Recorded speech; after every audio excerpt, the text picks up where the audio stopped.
Hi everyone, this is Dr. Susan Marra with Dr. Marra's Medical Minutes, and today we're going to talk about the prevalence of ticks here in Western Washington.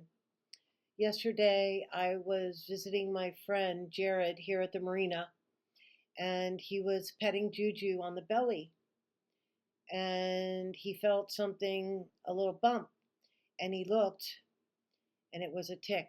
It was a tick attached to her belly. And if you don't believe me, you can go on my Facebook page, and I posted a picture of the tick attached and the tick removed. I don't know where Juju got this tick, but I can tell you that I am very, very careful about where she goes. So the fact that the only Lyme doctor in Kitsap County who has a blonde dog found a tick engorged on her dog's belly should be the biggest sign of the universe that something is very, very out of balance in the world. And we're talking about being out of balance at a different level than the current politics or, or families or COVID. We're talking about basic environmental imbalance in our globe that is now resulting in the proliferation of all insects, and ticks are considered arthropods, and they're all over now. So we got the tick. Jared pulled the tick off, and we put it in a plastic bag. I went directly to the vet. My good friend Chris drove me to the vet because I was so entirely freaked out. I had like a PTSD reaction because I started reliving my own experience with Lyme disease. It was horrible. And we went to the vet, and the vet said that, in fact, in Kitsap County in the last year, there's been a huge increase in dogs coming in with ticks attached, and the dogs were testing positive for Ehrlichia and Anaplasma. They have not found Lyme, but Ehrlichia and Anaplasma they have found.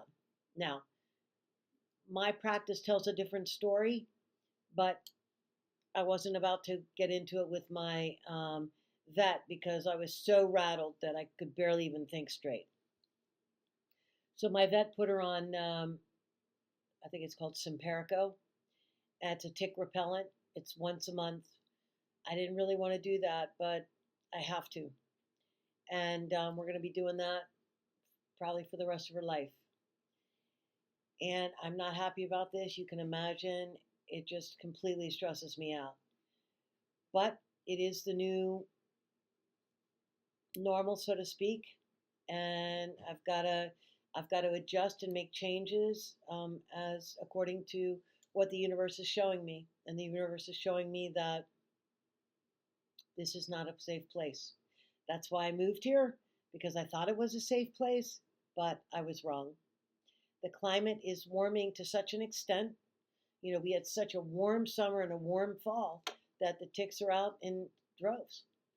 And it is not safe to walk your dog in anywhere but in the middle of the street. Because I can assure you, I was very careful.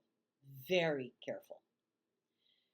So I'm sharing this story because I hope that you will find a way to protect yourselves and your animals, cats, dogs, horses, the whole 9 yards. And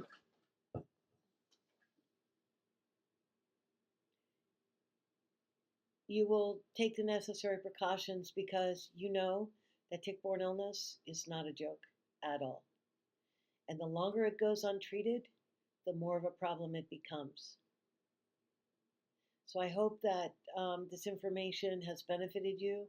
I'm sorry to lay this big, heavy story on you, but it's the truth, and it just happened yesterday. So it's still very raw in me. And for those of you that know me, my dogs are my children.